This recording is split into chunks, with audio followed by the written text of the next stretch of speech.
Nianze? Already you are live. Well, viewers, welcome to Medicwise TV this evening. We are on set live from STEM Hotel in Nakuru County, where the AGM of radiographers is happening tomorrow. It has been a very busy day today. Pre-AGM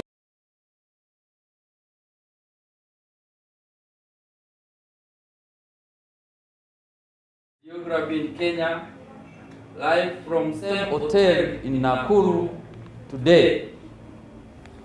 So without much ado, I am your presenter, Didacus Mochache, aka Dida the X-Ray Man. Privileged to be your host. Welcome, Mr. Omweri Kenyanya. Shake my hand. Thank you. By the way, Mr. Omweri Kenyanya was my fellow classmate in Johannesburg University those days. And we did so well in studying in South Africa. So Mr. Omweri, welcome. And please, maybe we don't take it for granted that obviously everyone knows you. So it is time for you to do a brief introduction of yourself. Well, thank you so much, Mr. Didacus. Yeah, my name is Jeffers Kenyanya.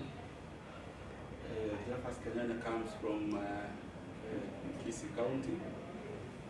I'm a radiographer by profession, and by the grace of God, I'm serving as the president of the Society of Radiography in Kenya, and I practice my radiography at Kenyatta National Hospital. Great introduction, Mr. Chevas Omweri Kenyanya. Maybe we start off, and briefly, maybe you can say what has been happening here in STEM Hotel today, for members to hear what was happening here today. Yeah, so today we had a gathering of radiographers for a workshop. We have a routine AGM scheduled for tomorrow 14, which happens every year. But this time around, we thought of devolving the AGM from Nairobi. In the recent past, we have been hosting the AGMs in Nairobi City, and now it was an opportunity for us to devolve AGM to other cities, and we thought of bringing this year's AGM to Nakuru, which is tomorrow, and to give back to the Nakuru Society and the radiographers around this region. We gave a CBD activity, which is a workshop, which is focusing on musculoskeletal imaging, and particularly with the focusing a lot of ultrasound in musculoskeletal MSK imaging. And therefore today, that's what we've been able to do. We had experts who came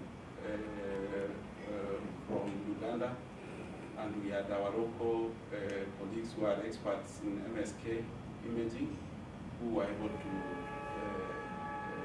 share their knowledge with the radiographers. Wow, that is very good. Now this being the first AGM which has been developed, and also combining with a pre-AGM workshop, is this what we should expect, members should expect in the future AGMs? Are they going to be developed and combined with the workshop? Well, I must say that this is actually not the very first developed AGM. Okay. The history in the society can attest that we have had AGMs held elsewhere before. I'm saying that in the recent past because I've served in the society from 2014, when I joined the society as the Honorary Secretary, and from 2014 we have not had AGM held outside Nairobi. So that's why I'm saying in the recent past. As to whether we will be having the same developed GMs going forward, I think it's a good idea, because now we want to go, the officials to go to where members are, because previously it has been members coming to where the office is. Okay. So it is now high time that we begin to go where people are, where our members are, so that they can begin to appreciate the value of the society when we come to their doorstep. On the issue of pre-AGM activities going forward, it's a good idea. It is the responsibility of the society to ensure that we create opportunities for our members to learn, to share knowledge, and it would be a very good idea that we continue to sustain that arrangement where we are taking our CBD activities to the members. Although I must say that this comes with a cost to the society, but whenever costs will allow and perhaps we get sponsors, we will be able to do that. And I will encourage that even the next office should be able to do this. So maybe you break down to members what is expected here tomorrow from STEM Hotel in Nakuru. What is, in a nutshell, what is the program of tomorrow? What kind of engagement is happening tomorrow for the members who will be able to attend the AGM? Yeah, AGM, the annual general meeting, is a constitutional issue. It is a constitutional issue because it is already anchored in our SORK constitution, just like any societies that are registered with the Kenya Registrar of Societies, that there is always a forum for members to come together and have a discussion around the objectives that they have. So tomorrow, our members across the country, they will be coming from across the country, gathered in STEM Hotel Nakuru, where they will engage with the officials of the society. They share the knowledge, they share the expectations, they share the reports on the far that we've come over the past 1 year. So it's an AGM that is focusing on the gains, the challenges that we have experienced as a society or as a profession in the year 2025, which is just the last year. Yes, and now that you have served the society for a long time, I knew you have served before as the Secretary General of this society, before you rose up to be the president of this society, and in your leadership as the president of this society, what are the priorities which are in place, especially for the coming 1 year, in terms of transforming this society? The priorities that we have for the next 1 year are just basically the same priorities that we unfinished business. We all know as members that we've been having a process to ensure that we have a legal framework that anchors the profession firmly. I know that members already are aware that we did an act of parliament that was ascended to in 2022. And the process of operationalizing that act of parliament has been ongoing, of course with a few challenges here and there, which the society decided to seek a legal redress about it. And on 29th of January this year, the court pronounced itself, and we came out with a very favorable judgment from court, where the ball now shifted from us to the Ministry of Health, the CS, with a period of about 3 months to ensure that the act of the board members for the Radiographers Board of Kenya is constituted. So for me, going forward from where we are looking at putting the necessary lobbying and push to ensure that the court ruling is implemented, so that we have the act operationalized, we have the board in place, so that now we can start getting the source of the board. So, Mr. Chevas Kenyanya, as the president of Society of Radiography in Kenya, from where you sit, are you able to speak with a lot of confidence that the Radiograph Act will come into realization or it will come into being implemented fully this year? Having seen the journey that we have made so far, I absolutely have no doubt that the board will be in place. The good thing is that the Court of Law has agreed that radiographers deserve a board, so that our practice, our training is fully anchored and regulated by the law of the land. So I want to believe it's a matter of time. The CS, I'm sure, has received that ruling, and we know that we have a very, very ambitious CS, Honorable Dual. We hope that in the next few weeks, because now we are about 1 month down the line from the 3 months that the court gave, we are almost certain that we will get the vote. What are some of the quick wins which the society expects to gain once this act is implemented? Obviously, once the act is implemented, one, we will bring the ethical practice.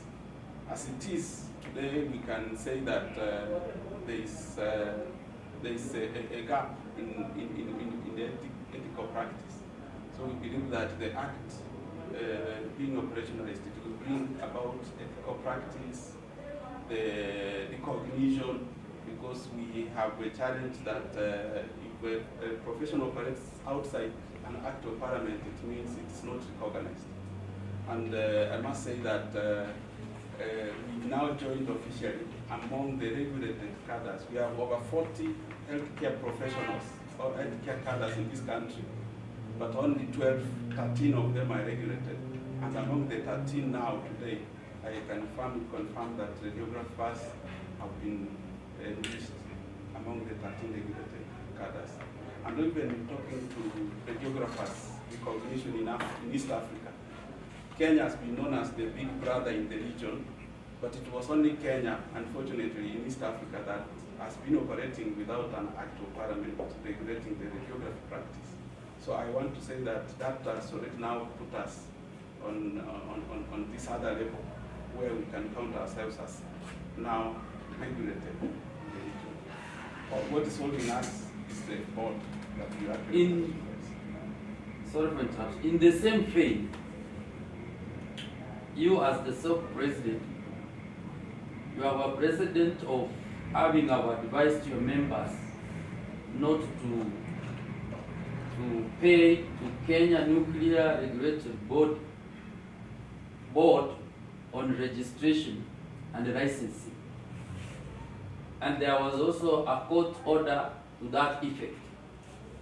Why you couldn't wait so that as you implement your act, the new board, then you can change that? Why did you have to change it even before the act is in place? I am not the one who advised people not to get licenses from or to pay for licensing fee to Kenya Nuclear Authority. It was the court pronouncement immediately, because we went to court as SORK on constitutional petition and on urgency. And it was the court that gave that stay order that we should not proceed in paying any licensing fee until the case is heard. So it is the court that gave that directive. We were just appealing that we comply with the court orders. So how is the situation now on the same issue? The situation as at the moment is that the court has already ruled Kenya as regulating radiographers is an illegality. So as it is, we are somewhere where we have to wait for the Radiographers Board of Kenya to be constituted, so that now they take up the regulatory process formally. As it is, it it is illegal as per the court pronouncement for Canada to purport to regulate radiographers in this country. And that's a constitutional petition. They have absolutely no constitutionalism in doing regulations they purport to be doing for radiographers. So let us talk about the professional development. Because this being a medical profession, and you being as the president of this profession, your key pillar should be professional development. What are the strategies SORK has put in place to advance continuous professional development among its members? Well, SORK is already an approved organization for radiographers by the Ministry, the Directorate of Standards, as a CBD provider. So part of what we have done today, and we have always continued to do, whether it's online, on site, for purposes of impacting knowledge to our radiographers is our responsibility. So the strategies that we've taken is that we have had planned, scheduled CME or CBD activities, some of them that have been on site, some are online, some are blended, where we give members opportunities. We have had conferences, workshops, webinars. So those are opportunities that we give, and we are alive to the fact that it's our responsibility as a professional body to give our members opportunities for continuous learning. And of course, we are also cognizant of the fact that radiography is extremely very dynamic profession. Things and techniques and technologies are changing every other time.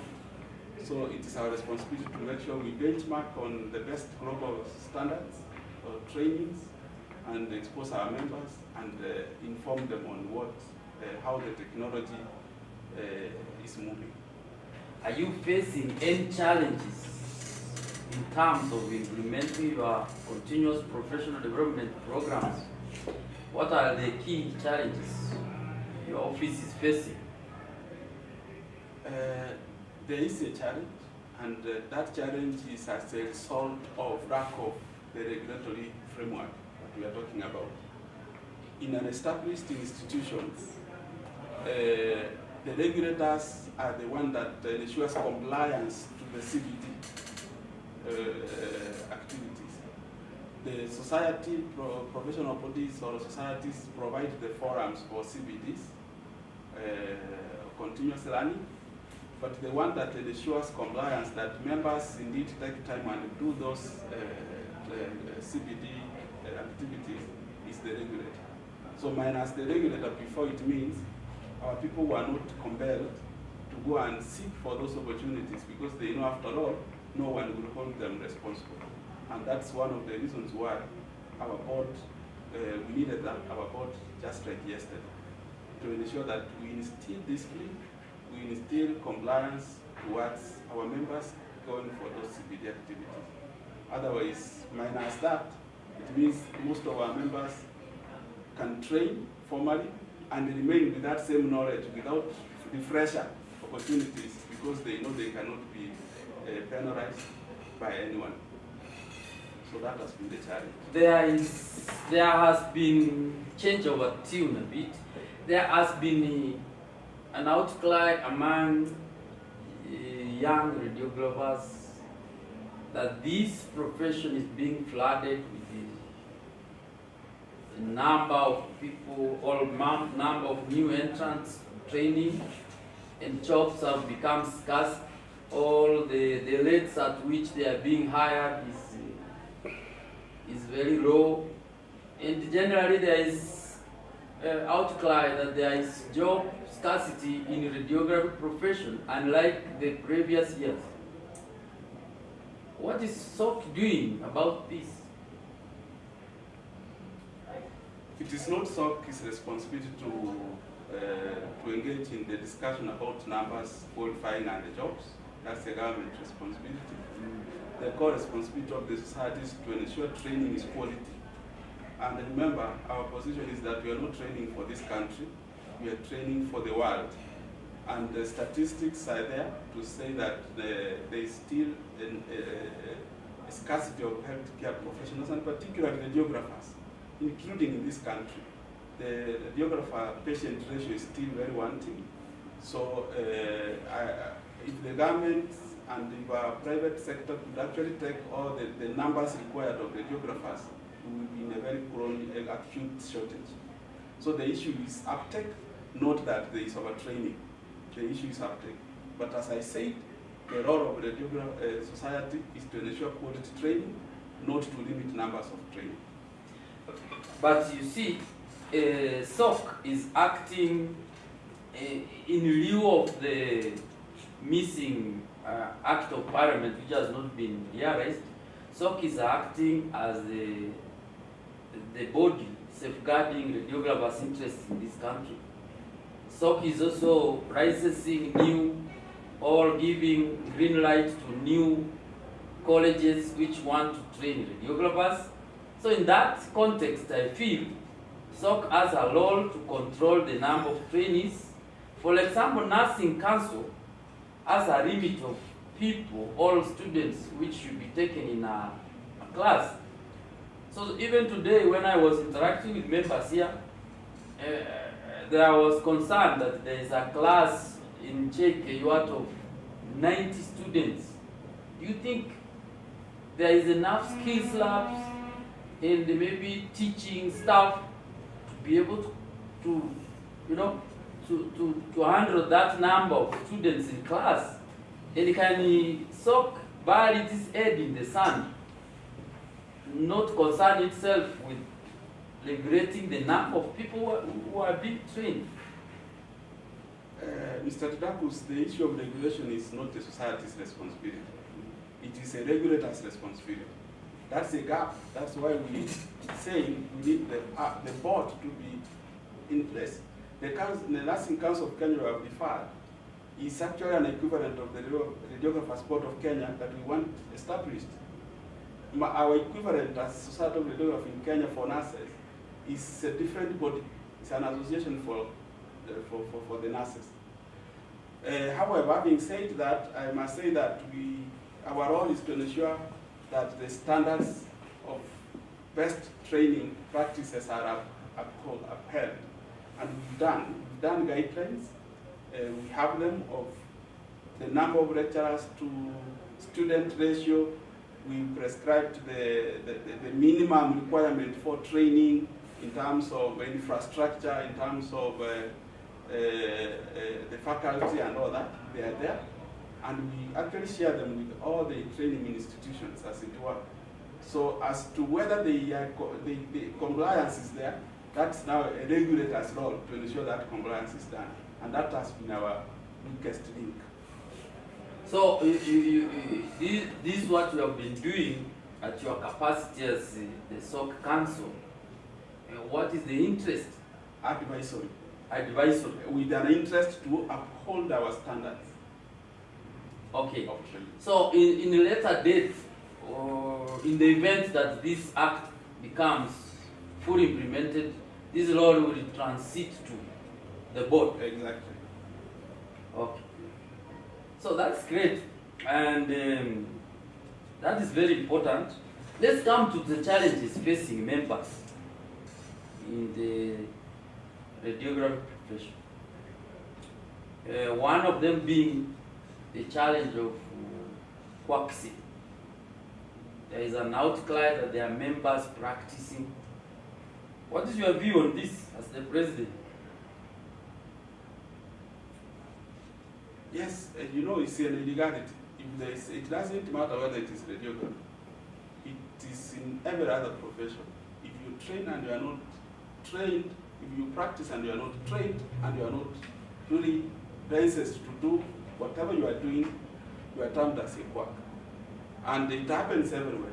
It happens in every cadre. You find quacks. In our case, it is concerning that we could have people who are not trained as radiographers, but serving patients out there. So our position is that should we find or get a report of such a people, we treat it as a criminal offense, and we have always done investigations. Once we confirm that whoever that has been presented to us has been practicing as a quad, we have always handled those, taken or escalated those issues to the authorities.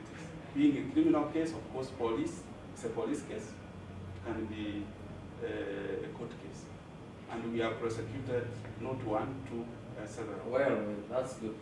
There is a great concern that in the region, East Africa, Kenya is lagging behind in terms of capacity to train radiographers to master's level. So in the event that the radiographers want to train in masters, they need to move outside the country to seek this knowledge. And you just saw today, the presenters in today's workshop are students studying across the country here in Uganda. Is SORK doing anything to bridge this gap?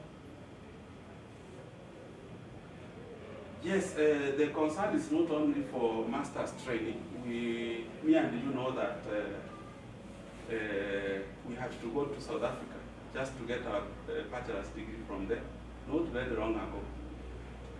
But we thank God that soon after that, we were able to have a university, public university, Jomo Kenyatta University of Agriculture and Technology, to start the same program, the bachelor's degree program in the country, which is still not enough. The demand to train at that level is still high.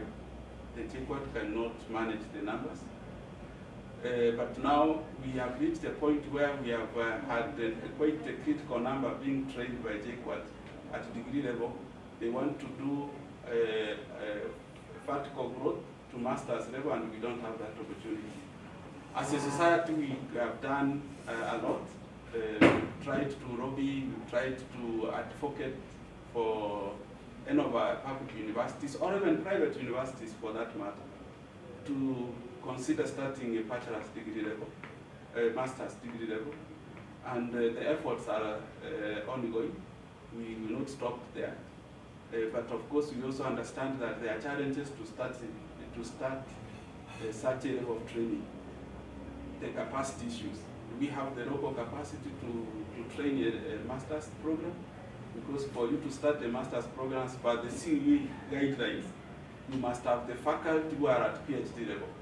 So I know a few of our radiographers that have had to go outside the country. Myself, I did my master's from Ghana, University of Health and Allied Sciences in Ghana. And the more we get such a people, and we are seeking if there will be opportunities to do a PhD, then we have a critical number that can constitute a faculty to start such a programs. But having said that, I know that from the society we have tried to bring in some friends from across the country, like sub-Saharan Africa. I remember in 2023 we had over 7 professors in radiography coming from Nigeria, Ghana, Uganda, and even South Africa. We did a visit to the university in JKUAT in trying to find ways we can capacity build ourselves so that we can start that program. And I know maybe something will happen soon, but when is what I don't know. But we are trying to push to capacity build our own local faculty. What kind of collaborations or partnerships is SORK working on to ensure that you have a milestone in some of these things, like, for example, advancing training? Is SORK in collaboration with any other partners in the region or beyond? Yes, on the efforts to ensure that we mount those programs, I must say that we also recognize the need to have collaborations. I know that we have had a discussion with the Ernest Cook University in Uganda late last year in November or December thereabout. where the Vice Chancellor of Ernest University was in the country in September for Bakori conference. We had a discussion on how we can do partnerships so that we can get leverage in his university in Uganda to have Kenyans move there, or even possibly do an adjunct arrangement between the two universities, Uganda and JKUAT, so that we can do the capacity building. And there is currently an MOU that the society is looking at that was developed by Professor Kawoya through the university and the Spoke University in Uganda, where we are trying to see those potential areas we can collaborate, ultimately to capacity build the radiographers in this country to get to those levels. And of course, we last week on Friday, when we had the heavy rains downpour in Nairobi, we had the Vice Chancellor of the University of Johannesburg, our former university, in town, Nairobi. He was actually in Amref International University in Thika,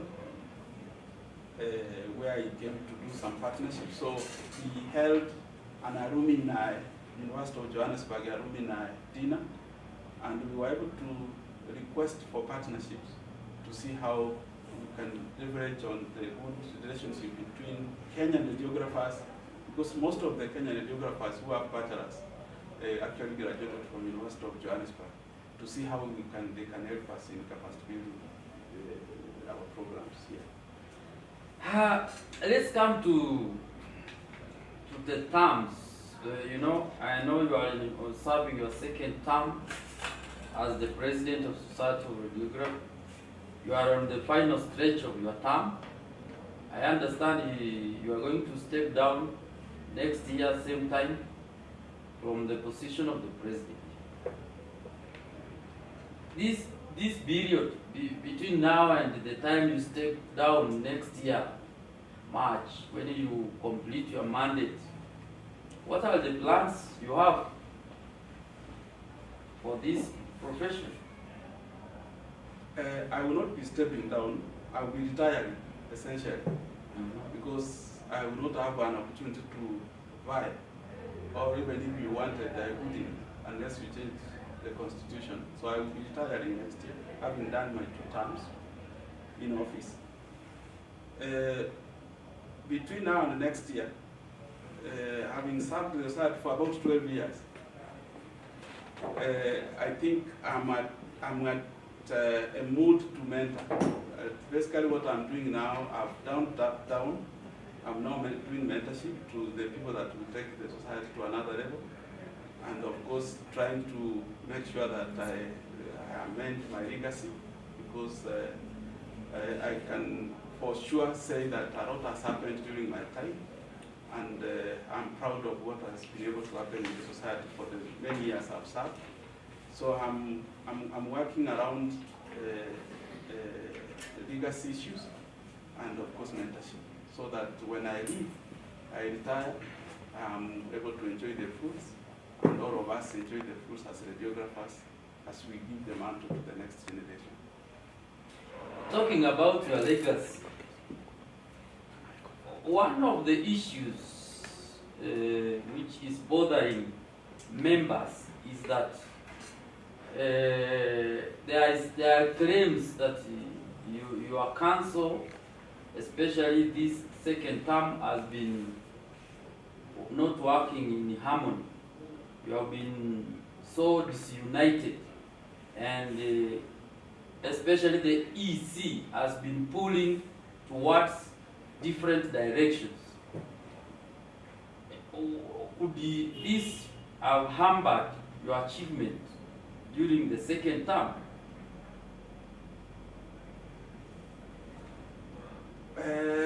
Are those claims true anyway? I think some are perceptions, and you as members can make those perceptions. I don't think I will need to really speak about it, because I'm still in office with the same council. I know the challenges can always be there, and they're always there to test us, are they serious? But one thing I need to tell you is that all is not lost. We are still firmly holding the society, and we are still seeing a lot of achievements that we are still getting. So I can't say that there is anything that is gross that has happened in the society. And from where I sit, I cannot allow anything to go wrong, because apparently I could be among the most experienced council member today, with 12 years of experience. So I'm still firmly on the steering wheel, and we are going to make it. The SORK Constitution gives executive committee powers to 3 members of the council. That is the president, the honorary treasurer, and the secretary. Do you think that kind of powers should continue being practiced in the SORK? Or we can give the president powers, like the Kenyan president has powers even to sack his deputy, of course through impeachment. Do you think those avenues should be given in the Constitution? Or the status quo should remain, in your case, having observed with this experience you have? Mr. Takus, I think the Constitution is very clear, and the Constitution are the people who gave us the Constitution. The Constitution gives the president as the overall caretaker of the society. Of course, it gives 3 other officers, the honorary secretary and the treasurer, their powers. But ultimately, the 3 of us are the executive who makes decisions on day-to-day running of the society. The Constitution gives avenues of removing anyone from the office, even if it's the president. It is very clear in the Constitution. There are avenues to remove any of us from the office, and by members, if they so wish. Maybe you should expand on what are some of these avenues. I remember in the last AGM, there was a motion to remove the Secretary General from the office, and it did not work. It was referred back to the disciplinary committee. Maybe you can write what are the, because it is understood that the Secretary General abandoned his roles for a very long time now, and the one who is there is acting in position. Does even SORK Constitution say how long the one should act? Should be in acting position? Yes. The Constitution talks, and it's very clear in black and white, that any member can be removed from the office or his position if they miss 3 consecutive meetings of the society without any communication.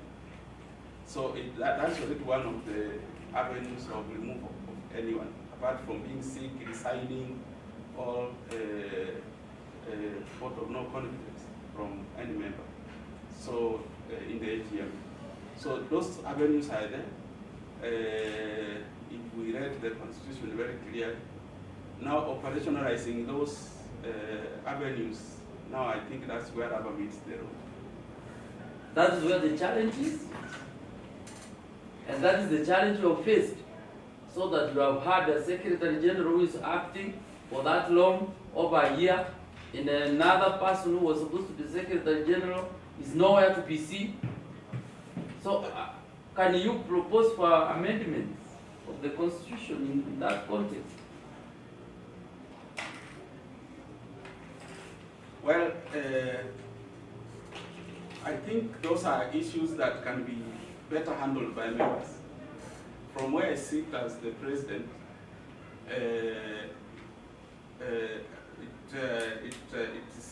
it's not really a task that I can take.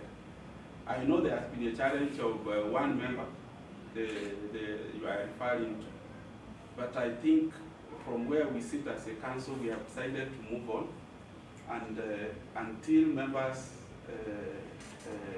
make any decision in forums like what we have tomorrow, then I think for us we have moved on, because we feel like there are many more important issues and agenda that we need to process rather than considering small petty political issues that do not add value to the population. Recently, there was claims that the Treasury's report was submitted too late, or it was not submitted to meet the constitutional deadlines. As much as it was in the social media, the buck stops with the president. What do you have to say? The Treasurer is an executive member of the society. He largely also answers directly to the members, especially in regards to the report. In that social media you are referring to, the Treasurer answered the reasons or why the report was late. We are tabling the report tomorrow, and I'm sure that he will be able to answer and justify why the report came late. Fine. Let us talk about the biannual scientific conference, ASCO. What are the plans? The biannual scientific conference, the Radiographers Scientific Conference, RASCO, the 11th RASCO conference will be held this year in September, between 23rd to 26th of September. It will be hosted by Kisumu City in a hotel called Grand Royal Swiss Hotel, and plans are underway. We've already come up with the theme and sub-themes. We've already come up with committees that plan the conference, and we are on the process of receiving the abstracts from members and doing resource mobilization activities to get resources to do the conference. One thing I need to say is that we have grown every other time. I've had a privilege to organize 6 RASCOs straight since I entered the office. And I can attest that every other RASCO we've done, we've seen a lot of growth, both in terms of the quality of scientific papers being presented, to the numbers, and even in terms of making the conference international.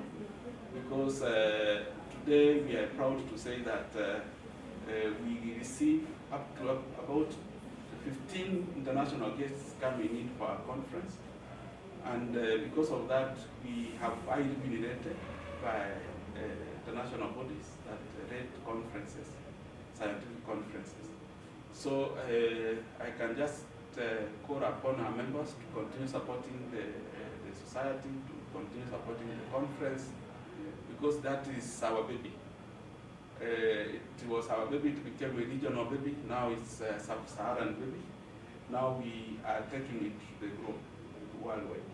And I want to request members that this time they plan well in advance, and let's meet in Kisumu on 23rd September. So you expect international guests, and you expect big attendance. Maybe you can also brief members in terms of, are they supposed to pay any fees to attend? Yeah, of course, conferences, organizing conferences is a damn expensive activity. So we have a resource mobilization committee already, looking for resources from our partners, our equipment suppliers, and the rest. We always expect members to chip in. What we are trying to do this year is to ensure that we get the rates which members pay out of pocket as low as possible. And so far, I think we are doing well. We believe that we shall get enough sponsors so that the rate members pay out of pocket is as low as possible. So there will be a cost attached to our members.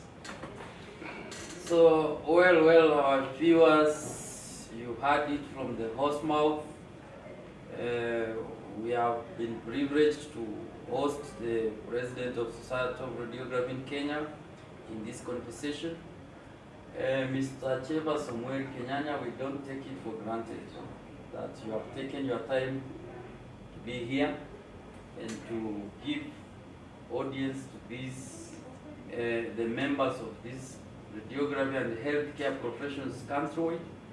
And we want to appreciate you on behalf of Medicwise TV for coming and creating time. I know you have a very busy schedule, especially for planning and to receive members tomorrow here in STEM Hotel in Nakuru. We know you have a busy schedule, and but you have accorded us your time and your places. We don't take it for granted. So, I was your host, Dida Usmocheche, aka Dida the X-Ray Man. Remember, this show is sponsored by RadMed Connect, company which supplies medical equipment, X-rays, ultrasounds, etc. So feel free to support us. Our numbers are on the screen. So now I give you, Mr. Cheba Samuel Kenyanya, the final time to give your parting shot to the people listening to you now. First, I want to appreciate you particularly, and your company. You are doing us very proud as radiographers. I know the capacity building you are doing among radiographers in this country, getting them equipment at quite reasonable prices, and the consumables and other supplies that we need. I know that you've been in the forefront of mentoring young radiographers, and now publicity, the publicity series that you are now doing to make sure that we are heard as radiographers even out there.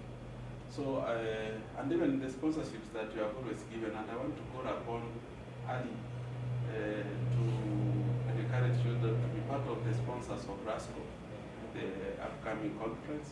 We will be glad. Yeah, so we look forward to continue the partnership.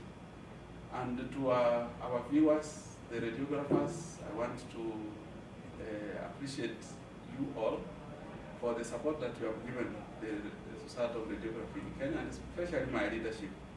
You've trusted us, especially when, since I came to the office particularly, I've been able to see a lot of support, both spiritually, financially, and every other support. So what I could encourage radiographers is we continue supporting one another.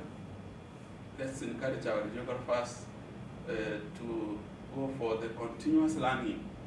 And one thing that we realized in this country, and I think that has been a setback for us, is radiographers not wanting to upgrade their training and skills. Let's be experts in our field. Let us command authority in our spaces so that we demand respect from others. Within the healthcare system, ecosystem, we have been recognized now. I will tell you, Mr. Didakus, today there is no meeting that will happen, no policy decision that can take place within a healthcare setting without considering a radiographer on those tables. We have fought our way up, and I will encourage that we support one another whenever there are issues, whether in the ministry, in the private sector, whether in the political sector.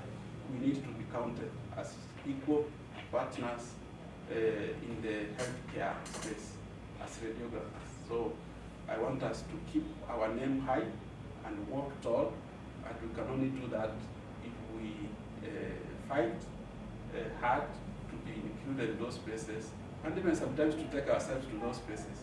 No one will talk and think about you unless you think and take yourself to those spaces. Yes. Wow, that was a very intriguing discussion with the President of Society of Radiography in Kenya. For purposes of time, we will wish to end our interview at this point. Please keep it here tomorrow. We bring you live images and live streaming for the entire AGM, which is happening from here, STEM Hotel in Nakuru County.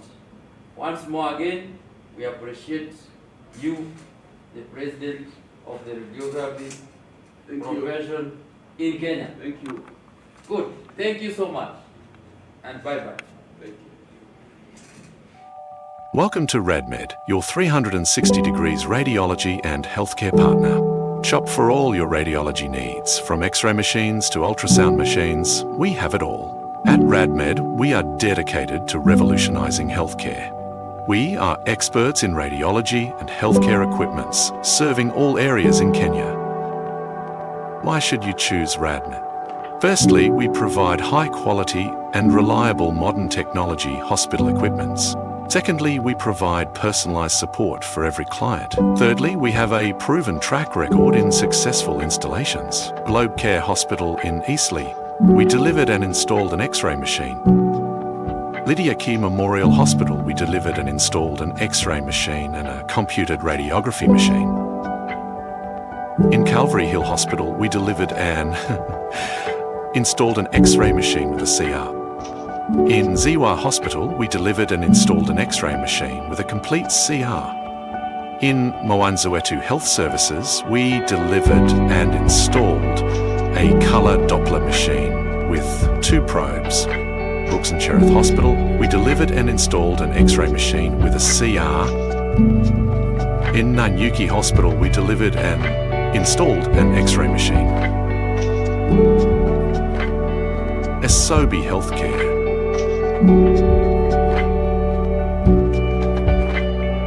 Malkia Wings Hospital.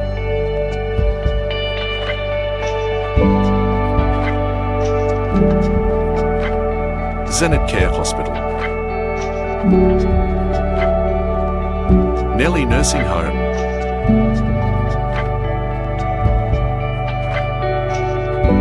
Pro Care Cottage Hospital.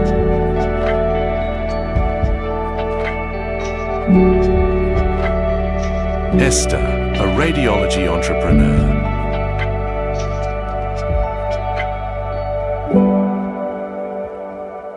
Itak Hospital. Peter, a radiology entrepreneur. Mugamo Medical Center.